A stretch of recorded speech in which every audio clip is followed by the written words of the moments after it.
হিমন্ত বিশ্ব শৰ্মাই আপোনাৰ ইছ্যু। হিমন্ত বিশ্ব শৰ্মাৰ মুখখন দেখিলে আমিতো বাদ দিয়ক, বিজেপিৰ লোকসকলৰ যিবিলাক ল'ৰা ছোৱালী আছে, যিসকলে নিজৰ ল'ৰা ছোৱালীক বেয়া কথা শিকাব নোখোজে, সেই লোকসকলে বন্ধ কৰি দিয়ে। তো মাষ্টৰসকলক অপমান কৰিছিল, ট্ৰাইবেল লোকসকলক কৈছিল, তো বিভিন্ন ডিচিক কৈছিল ঐ ডিচি ঐ ডিচি, পুলিচক কৈছিল ঐ পুলিচ ঐ পুলিচ, মাষ্টৰক কৈছিল তই মদ খাই আহ নেকি। কোনখিনি মানুহক অপমান কৰা নাই তেওঁ? এই কথাবিলাক মানুহৰ খুব।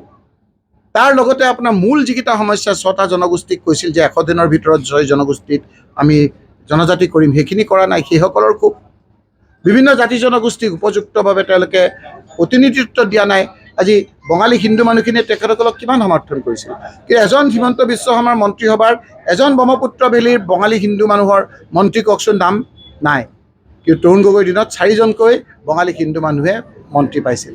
টি গাৰ্ডেনৰ মানুহৰ আজি এটা স্পীকাৰ আছিল, বিভিন্ন কেবিনেট মন্ত্ৰী আছিল। আজি কওকচোন কাক কেনেকৈ প্ৰতিনিধিত্ব দিছে, কোনখিনি মানুহক দিছে? কোচ ৰাজবংশীসকলকতো আপোনাৰ জনজাতি কৰা নাই। কোনজন উপযুক্ত মানুহক তেওঁলোকে মন্ত্ৰী দিছে তেওঁলোকে কওক।